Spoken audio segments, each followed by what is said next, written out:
안녕하십니까. 신의균 국방TV 데일리 디펜스입니다. 오늘도 역시 아주 중요한 주제로 여러분들과 대화를 나눠보겠는데요. 지금 아프가니스탄 사태로 인해서 이거 동맹이 영원한 게 아니고 또 미군이 떠나는 순간 순식간에 이렇게 될 수 있구나 라는 그런 경각심을 가지고 있죠. 자, 그런데 그러면 도대체 한국은 어떻게 될 것이냐.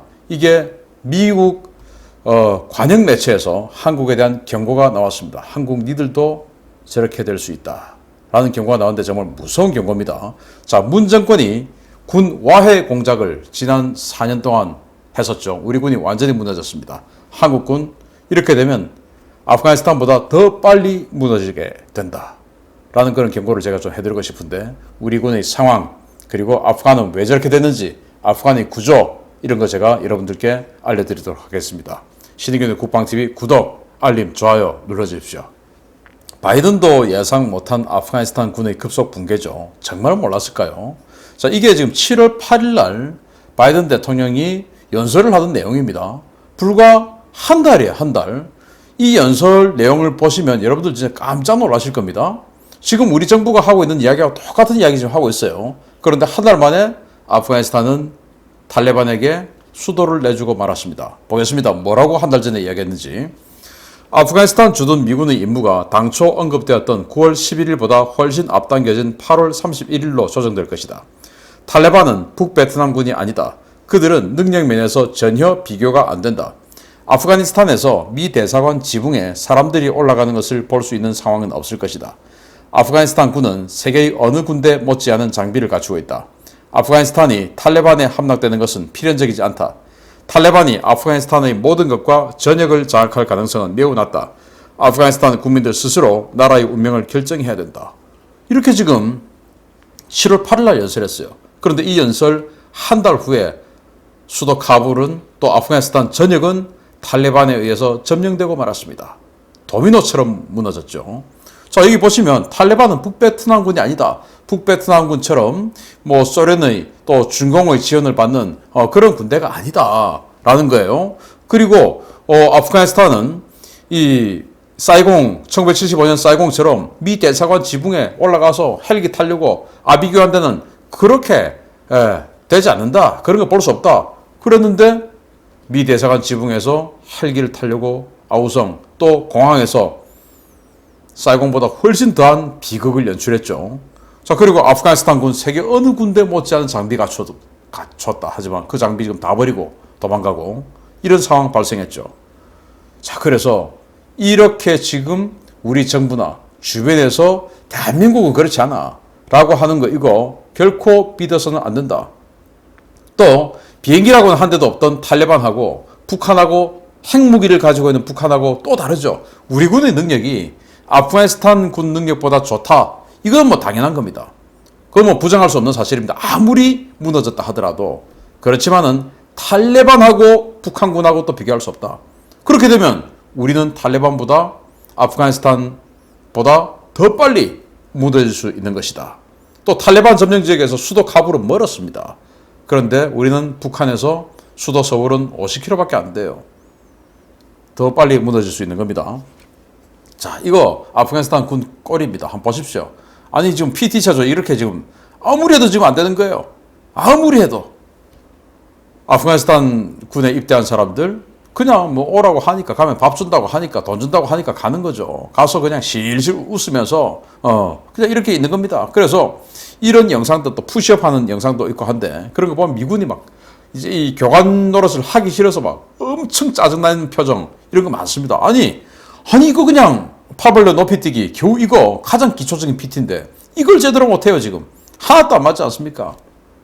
이런 군대였습니다. 30만이라고 하지만 분명히 바이든은 30만 어쩌고저쩌고 했지만 실제로 병적에는 30만이지만 실제 군대는 6만도 채 안 됐다. 그 6만도 제대로 된 군대도 아니었다. 이런 군대였다. 이겁니다. 정말 놀랍죠. 자, 그런데 또 그 6만의 군대라 하더라도 그것마저도 중앙의 통제가 전혀 먹히지 않았던 오합지졸들, 시족군벌 군대였던 겁니다. 아프가니스탄은 시족 중심의 사회라고 합니다. 그래서 시족장, 족장, 이 족장의 명령이 자기 군대 상관의 명령보다 더 우선하는 겁니다. 그래서 예를 들어서 북부 지역에 탈레반하고 교전하기 위해서 어느 군대가 갔는데 이 지역, 이 군대, 이 대대의 병력들의 상당수가 예를 들어서 A씨족이라고 하면 그 A씨족이 마침 그 지역에 있는 거예요. 그런데 이 A씨족장이 탈레반하고 또 친한 겁니다. 그래서 전투를 딱 대치를 했는데 탈레반 측에서 야 임마 난 너 족장하고 사우나도 가고 밥도 먹고 했어. 뭐 마치 영화의 한 장면처럼 이렇게 하면 족장님하고 그렇게 했다고? 꼼짝도 못하는 겁니다. 그리고 족장이 어디 뭐 또 천막 쳐놓고 거기서 한잔하면서 우리 뭐 싸우지 맙시다 라고 또 하면 탈레반하고 그렇게 또 합의하면 야 니들은 싸우지 마 하면은 그 부대에 있는 그 C족 출신의 대원들은 안 싸우는 겁니다. 이렇게 되니까 이길 수가 없죠. 그런 형편없는 군대였던 겁니다. 자, 그런데 이런 상황에서도 유일하게 군대다웠던 조직이 있습니다. 100% 미군이 키워낸 아프가니스탄 코만도입니다. 이 아프가니스탄 코만도 군단은 아프가니스탄 공식 정규군의 7% 규모인 2만 1000명 규모였지만 전체 군사작전의 70% 이상을 소화한 아프가니스탄 정규군 최정예 부대입니다. 정규군 기본 양성과정 3주에서 우수한 성적을 거둔 지원자를 뽑아 미국 그린베레에서 18주 과정 위탁 교육을 받게 해서 수료한 인원들로 구성됩니다. 모든 구성원의 그린베레화가 특징으로 높은 급여와 고성능 장비를 우선 지급하고 현재 자녀 병력이 압룰라 살레 대통령 고난 대행을 중심으로 북부 파르완주 일대를 빠르게 타단 중입니다. 자, 그래서 뭐 탈레반이라 하더라도 이 아프가니스탄 정규군하고 큰 차이 없는 그런 능력이에요. 그러나 아프가니스탄 정규군은 뭐 특별한 의지가 없고 탈레반은 종교적인 어떤 신념, 그런 여러 가지 신념으로 의지가 있는 그런 상대였기 때문에 탈레반이 정규군을 신속하게 이길 수 있었던 겁니다. 그 의지의 차이였죠. 그런데 그 의지보다도 더 강력한 능력이 있는 군대가 아프가니스탄에 있었습니다. 바로 코만도 군단인데 여기는 2만 1000명이에요. 그러니까 이 병적상으로는 아프가니스탄 전체 군의 7%지만 실제 한 6만 명 정도 되니까 아프가니스탄 전체 군의 3분의 1 정도 되는 그런 규모고 이들이 70% 정도를 다 한 겁니다. 그런데 예를 들어서 특수작전을 하게 되면 이들은 특수부대 아닙니까? 그럼 특수부대들이 티어 1, 티어 2로 딱 들어가면은 그 외곽 장악 이런 것들은 보병부대가 해줘야 되죠, 정규군이. 그래서 뭐 예를 들어 A사단 우리 코만도 군단이 들어가서 탈레반 잡을 테니까 이들은 주변 장악해줘 라고 하고 작전에 들어갔는데 이들만 있고 보병부대는 안 오는 겁니다. 이런 상황에서 계속 지속되다 보니까 이 코만도 군단이 그냥 자기들 우리가 다 하자 해서 70%의 군사작전을 했다라는 겁니다.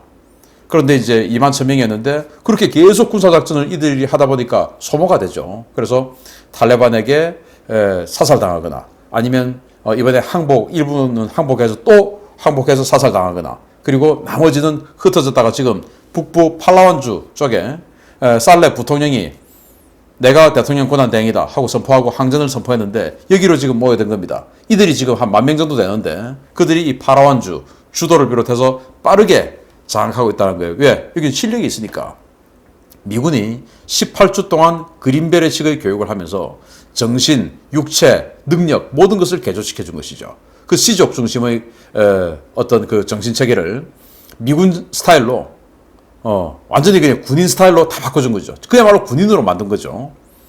그리고 능력은 당연히 업그레이드 시켜주죠. 그러다 보니까 이들이 강해진 겁니다. 그래서 아프가니스탄이라는 굉장히 특수한 상황에서도 정말로 훈련을 열심히 하면 강군이 탄생할 수 있었던 겁니다. 결국 요는 훈련이었습니다. 이런 상황에서 미 국무부 관영 매체가 아프가니스탄 군을 사례를 거론하면서 한국에다가 일침을 가했습니다. 정말 부끄러운 일인데요. 미 국무부가 보기에 이렇다라는 겁니다. 그리고 국무부 관영 매체가 이렇게 이야기를 했다는 것은 미 국무부의 의중이 이렇다라는 겁니다. 한국 니들 똑바로 해 정신 차려 안 그러면 우리 떠난다 라는 겁니다. 보시겠습니다. 워싱턴의 한반도 전문가들은 아프가니스탄 사태로 촉발된 미국의 동맹 경시 우려에 대해 자국 방어 의지가 없으면 미군은 떠난다는 현실을 한국도 받아들여야 한다고 지적했다. 제임스 셔먼 전 한미연합 사령관은 아프간 사태가 한국에 주는 시사점과 관련해 한반도에서도 전쟁이 끝난 게 아니라 여전히 휴전 상태라는 사실을 명심해야 한다. 특히 한국군이 항상 훈련되고 준비되어 있어야 한다는 것이 앞으로 이루어져야 할 가장 중요한 일이라고 강조하면서 어떤 일이 터질 때까지 가만히 있다가 나중에서야 훈련을 더 많이 했어야 했다고 후회해서는 안 되며 지금 당장 훈련하고 준비 태세를 갖춰야 한다고 지적했다.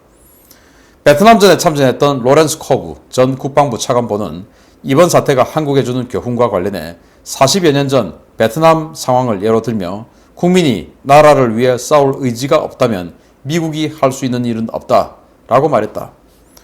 그래서 한국에서 실제 사령관을 하면서 주한미군 사령관을 하면서 한국군을 지켜봤던 셔먼 전 사령관이 이렇게 이야기합니다. 싸울 의지가 없으면 우리 안 지켜준다. 그리고 미군 떠난다. 그래서 나중에 나라 뺏기고 나서 그때 우리 조금 더 열심히 훈련해 놓을 걸 하는 후회해봐야 소용없다. 지금 훈련해라. 마찬가지로 월남전을 겪었던 그 시절에 국방부 차관보를 했던 이 로렌스는 이렇게 이야기합니다. 국민이 나라를 위해 싸울 의지가 없으면 미국이 안 지켜준다. 아프가니스탄처럼 베트남처럼. 그런데 한국도 그렇다. 한국도 그렇다라고 이야기를 하는 겁니다. 한국 그런 것 같습니까? 제가 보기에 그런 것 같습니다. 그런 대통령이 나라를 장악하고 있고 그런 대통령 주변의 참모들 그리고 그 정당들 전부 이들이 지적하는 것처럼 이렇게 의지가 없고 오히려 다른 정말 나라를 들어서 어떻게 해보고 싶은 그런 다른 의지가 있는 것처럼 제 눈에 보입니다. 그러니까 옆에서 보기에도 그렇게 보이니까 이런 경고를 하는 것이죠. 동맹에 대해서. 어쩌면 굉장히 무리한 내용일 수 있는데 정말 몸에 좋은 약은 쓰죠. 이 쓴 내용이 진짜다 이겁니다. 옆에서 보니까. 그래서 아프가니스탄 군 이꼴 한국군 이런 비판에 우리 군이 정말 아프가니스탄하고 한국은 다르다 이렇게 하면서 불쾌감을 드러냈다라는 건데 머니투데이가 보도를 했어요. 17일 머니투데이 더 300이 군 당국을 취재한 결과 일각에서 아프간 정부가 미군에 크게 의존하고 있었던 상황에서 영토 수호의 의지가 있었는지 모르겠다며 한국의 독립운동이나 한민족의 저항과 같은 역사까지 감안해 그렇게 점령되지는 않을 것이다 라는 의견을 제시했다. 그래서 머니투데이 더 300 여기에서 우리 군한테 아프간 저런데 우리 군은 어떻게 될 것 같아요? 비슷하지 않아요? 라고 물어봤다는 거 아니겠습니까? 그러니까 무슨 소리야 저기 하고 우린 다르지. 우리는 과거 일제시대 때 저항했던 역사도 있고 민족성 다르잖아 라는 건데 우리가 다른 만큼 북한도 다릅니다. 그래서 북한 말씀드렸던 것처럼 아무리 구형이라도 수백 대의 전투기가 있고 또 잠수함에 핵무기까지 있습니다. 그리고 어마어마하게 많은 미사일이 있습니다. 탄도미사일이. 그런데 탈레반이 그런 거 있었습니까? 없었습니다. 그렇지만 한 달 만에 60%의 아프가니스탄 국토를 먹어버렸죠. 40%만 갖고 있다가. 그거 한 달 만에 그렇게 했는데 우리 50km 내주는 거 이거 한 달이나 걸릴 것 같습니까? 천만의 말씀이죠. 그런데 정말 이런 안이한 생각을 군이 하고 있죠. 그래서 우리는 표면적으로는 군사강국입니다. 보이는 것이 전부가 아니죠. 우리 군도 강성대군이죠. 하고 국군이 날 때 이렇게 사이라고 하는데 자 불과 수도 카불을 내주기 한 달 전에 미국 대통령이 이렇게 얘기했습니다. 아프간군 엄청 세다니까. 그래서 베트남처럼 미국 대사관 그 옥상에서 헬기 기다리는 이런 일 없어 거기는 라고 했죠. 그런데 그 시절에 미국 대통령이었던 닉슨은 우리가 떠나도 문제없어. 월남군 우리 장비 다 나눠주고 해가지고 지금 세계 랭킹 4위야 라고 이야기했었습니다. 그러면 지금 글로벌 파이어 파워 기준으로 세계 랭킹 6위라고 하는 한국군 저는 인정할 수 없는데 아무튼 그게 지금 세계 랭킹 4위 또 지금 아프간군 엄청 세다라고 하는 이 상황에서 이렇게 무너졌는데 한국군은 괜찮을까요? 안 괜찮죠. 왜 안 괜찮냐? 최고 수뇌부가 총사령관이 싸울 의지가 없지 않습니까? 안 싸웠으면 좋겠지 않습니까? 오히려 내주었으면 좋겠지 않겠습니까? 그래서 한국군과 아프간 정말 다를까요? 문정권 출범 이후에 처참하게 군이 무너졌습니다. 제가 경계작전 실패, 방산 실패, 군수 실패, 보안 실패, 인사 실패, 군기 실패 쫙 적었는데 이거 다 언급하자면 하루가 다 지나도 안 되겠고 군기 실패 보십시오. 공군, 해군, 부사관 성폭행 사건, 여성 중대장에 야전삽으로 폭행해버리고 병사가 부사관단에 장교가 남자 장교 집단 성추행하고 경계 근무 중에 초소 음주하고 여군 숙소 불법 촬영하고 상관 대상 범죄가 2016년에 93건이었는데 2020년에 184건으로 2배 이상 불어나고 2021년 올해 상반기에 123건, 그러니까 올해는 더 불어나고 상관 대상 범죄가 그렇다는 겁니다. 부사관단 인권위 진정, 병사, 초급 간부 온라인 도박 급증하고 N번방, 이걸 군에서 N번방 홍보를 하고 이런 군대가 됐어요. 완전히 싸우지 못하는 군대로 문재인 정부가 만들어놨죠. 불과 4년 만에. 그래서 휴전국인데 전쟁 나면 싸우겠다는 청년은 10명 중에 4명 뿐입니다. 불과 5년 만에 이렇게 바뀌어버렸어요. 자, 정말 놀라운 일인데 19년 6월 18일 날 자유민주연구원 국회자유포럼 설문조사 결과인데 한반도에서 전쟁이 발발할 경우 참전하겠다는 의사를 표시한 20, 30대 청년층 비율이 약 44%에 불과한 것으로 드러났다. 20대는 40.2%로 가장 낮았고 30대는 47.8%에 불과했다. 2015년 8월 국민안전처 설문조사에서 20대의 78.9%, 30대의 72.1%가 전쟁에 나면 참전하겠다고 밝힌 것에 비하면 크게 낮아진 것이다. 2015년 박근혜 정부 시절에는 70%, 80%에 가까운 20, 30대 젊은이들이 전쟁 나면 참전하겠다라고 했는데 불과 지금 4년 만에 19년 문재인 정부 치하에서는 또 지금 21년이 됐으니까 더 떨어졌겠죠? 40%라 이겁니다. 도대체 어떻게 하다 이렇게 됐을까요? 이렇게 만들었죠, 조직적으로. 군인 여러분, 국가를 위해 희생하지 마세요. 저희처럼 버림받습니다. 천안함 생존자 정준영 회장입니다. 이렇게 이야기하고 부르짖습니다. 울부짖습니다. 이렇게 국가가 만들었습니다. 문 정권 국군 무력화 정책, 아프가니스탄보다 훨씬 더 빨리 무너질 한국입니다. 아프가니스탄보다 종심이 짧죠. 50km입니다. 아프가니스탄의 적 탈레반보다 북한은 어마어마하게 더 강합니다. 그런데 여기는 그냥 완전히 철밥통 공무원들, 위는 그렇고 오직 정권의 눈치만 보고 어떻게 하면 별 한 개 더 달고 어떻게 하면 좋은 보직에 가고 이것만 눈동자 굴리고 있는 윗대가리들, 그리고 아래 병사들은 휴대폰 나눠주면서 계속 그냥 쉬고 있어라. 그리고 어려운 일 있으면 바로 페이퍼 적어라. 니들 대대장 바로 그냥 날려줄게. 이런 분위기만 만들어 놓은 군대. 도대체 어떻게 싸우겠습니까? 아프가니스탄은 그냥 도망만이라도 같이 여기는 전쟁 나면 장교를 쏘겠다라는 사람이 많은 이런 군대. 어떻게 우리가 빨리 안 무너지겠습니까? 빨리 정권 바꿔서 이 중간에 있는 총사령관을 정말 국가관 투철한 사람으로 바꿔서 우리 군대를 바꿔놓지 않으면 미 국무부 관영매체의 경고처럼 대한민국 무너집니다. 그리고 미국 떠납니다. 미국이 왜 니들 같은 나라를 지켜줘야 돼? 라고 할 거다 라고 국무부의 의중을 담은 관영매체의 메시지가 있었습니다. 정말 우리 긴장해야 됩니다. 마치겠습니다. 감사합니다.